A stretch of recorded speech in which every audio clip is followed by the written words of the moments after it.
হালাল এবং হারাম উভয় কিন্তু রিজিক। কেউ হালাল গ্রহণ করে, আবার কেউ হারাম গ্রহণ করে। তাই আমাদের প্রত্যেকের উচিত, মুমিনের উচিত, ইমানদারদের উচিত, মুসলমানদের উচিত হালালকে গ্রহণ করা, হারামকে পরিত্যাগ করা, বর্জন করা। হালালকে হালাল জানতে হবে, হারামকে হারাম জানতে হবে। যদি হালালকে হালাল, হারামকে হারাম জানে মানুষ ইবাদত করে, আল্লাহ তাআলার পথ এবং পদ্ধতি মতো যে বিধান দিয়েছেন সে বিধান মতো যদি মানুষ চলে, তখন আসবে আল্লাহ তাআলার দয়া, আল্লাহ তাআলার রহমত।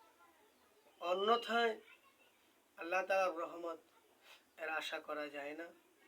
তাই যা আদেশ করেছেন তা পালনীয় এবং যা নিষেধ করেছেন তা অবশ্যই বর্জনীয়। এখন আমাদের দেশে হিংসা, বিদ্বেষ, হানাহানি, মারামারি, কাটাকাটি ইত্যাদি বেরিয়ে চলছে। আইনের সুশাসন না থাকার কারণে দাঙ্গা হাঙ্গামা বেরিয়ে চলেছে।